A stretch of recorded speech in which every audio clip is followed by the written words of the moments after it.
Bien, vamos a hablar ahora al respecto de lo que es el eje radical. El eje radical es el lugar geométrico de los puntos que tienen igual potencia respecto a ambos. Eso es el concepto que tenemos de eje radical, pero vamos a ver que el eje radical varía según la posición de las dos circunferencias. Para el primer caso que vamos a analizar, vamos a ver el caso cuando las circunferencias se cortan. Estos dos casos son los casos más sencillos para los cuales se obtiene el eje radical. Dice que si se cortan, entonces el eje radical va a ser la línea que pasa por los puntos de intersección. Veamos esto gráficamente.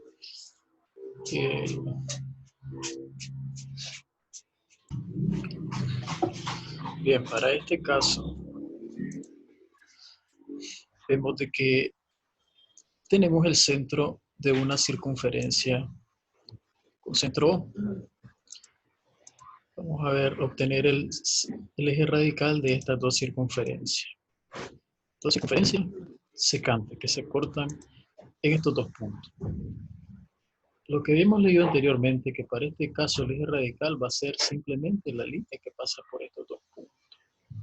Así que trazamos la línea y ahí tenemos el eje radical de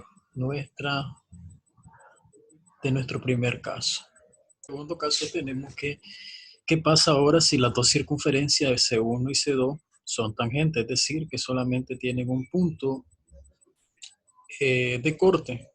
Entonces dice que el eje radical en este caso es la línea tangente común. Vamos a ver esto. Bien. Tenemos en este caso dos circunferencias, C1 y C2. Podemos ver que se corta en el punto A. Estas dos circunferencias son tangentes. Tangente interior. C2 es una tangente interior a C1. Entonces, la línea, la tangente que es común a ambas circunferencias que pasa por el punto de tangencia, ese va a ser nuestro eje radical, que en este caso esa línea tangente. Este sería nuestro eje radical. Bien. El tercer caso tenemos lo siguiente. Tenemos que dadas las dos circunferencias C1 y C2, ahora estas dos circunferencias son ajenas. Es decir, que estas circunferencias no tienen puntos en común y no está contenida una en la otra. Entonces, en este caso, vamos a ver cómo solucionamos geométricamente este problema geométrico, que es obtener el eje radical de esta circunferencia. Bien, aquí tenemos nuestras dos circunferencias. Para este caso, para cuando tenemos estas dos circunferencias, C1 y C2, el primer paso es buscar las tangentes exteriores. Recordemos que también aquí hay entre dos circunferencias ajenas hay 4 tangentes, pero vamos a utilizar las dos tangentes exteriores, es decir, las que pasan superficialmente. Trazamos las tangentes y buscamos también ahora los puntos de contacto, es decir, los puntos de tangencia. Esos puntos son AB, en este cacaso, A', B'. Estos son los puntos de contacto. Vamos a obtener el eje radical cuando nuestra circunferencia es de esta manera. Ahora, buscamos el punto medio de este segmento AB y el punto medio de este segmento A'B', estos puntos de contacto. Y ahora trazamos la línea que pasa por los medios de esos segmentos. Y en este caso, es ahí nuestro eje radical. Esta línea roja sería en este caso el eje radical de estas dos circunferencias. Algo interesante es que si trazamos la línea de los centros de O y O', estas dos circunferencias, el eje radical será perpendicular siempre a la línea de los centros. Es decir, se interseca ahí y el ángulo tiene exactamente los 90 grados. Entonces, vamos a ver cómo es esto del eje radical, cuál es la importancia. Recordemos que es el lugar geométrico, todos estos puntos que constituyen esta recta tienen igual potencia con respecto a esas dos circunferencias. Es decir, que si yo tengo este punto B y trazo dos líneas, dos rectas, que pasen por E y corten tanto a C1 como a C2, la circunferencia 1 y circunferencia 2, la potencia de este punto con respecto a esta circunferencia será la misma potencia de este punto con respecto a la otra. Lo vemos, trazamos la línea que corte a la circunferencia pequeña, la otra línea que corta a la circunferencia grande. Los puntos de corte son H, I para la circunferencia pequeña y para la otra, J y K.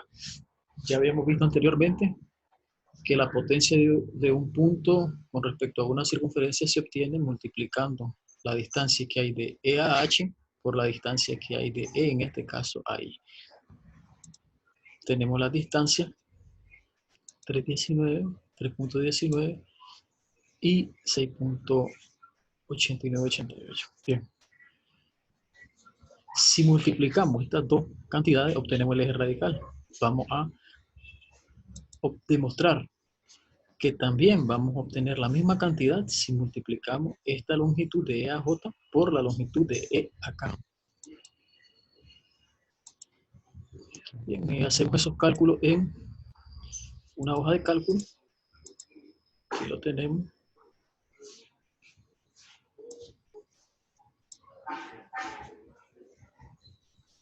Abrir un poco acá. Y multiplicamos 3.19, este valor, por 6.8988, que es este valor. Y eso me va a dar 22.72 milésimas. Seguimos con este otro cálculo, 3.3288, que es esta cantidad, por la longitud desde aquí hasta acá. Y vemos que la potencia del punto E con respecto a ambas circunferencias es la misma. Aquí hay una variación por lo que es el redondeo.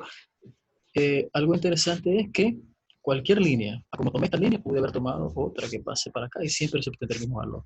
Obviamente, si tomamos otro punto que no sea E, la potencia va a variar, pero ya no respecto a las dos circunferencias, sino con respecto al punto. Es decir, a medida que movemos el punto en el eje radical, su potencia va a ser única. Bien, vamos a analizar ahora el caso número 4. Para el caso número 4, ahora la circunferencia C1 está contenida en la circunferencia 2.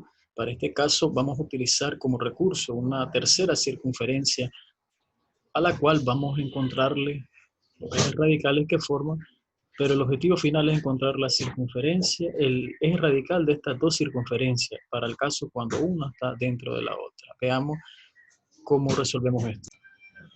Bien, tenemos el cuarto caso para obtener el eje radical cuando una circunferencia está contenida en la otra. Para este caso vamos a utilizar el siguiente recurso. Trazamos una circunferencia, una tercera circunferencia, C3, que corte a ambas circunferencias. Vamos a obtener ahora los puntos de intersección de esta tercera circunferencia con las dos circunferencias. Vemos que AB son los puntos de intersección de C3 con C1 y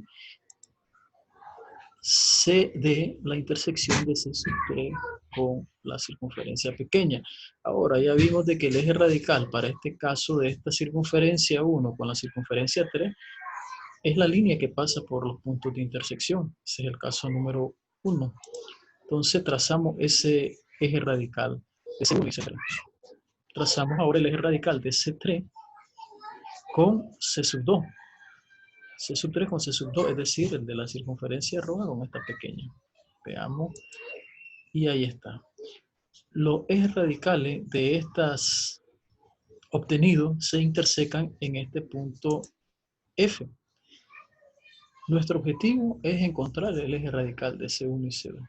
Pero este procedimiento lo facilita. Ahora trazamos la línea de los centros de O de ambas circunferencias, de C1 y C2.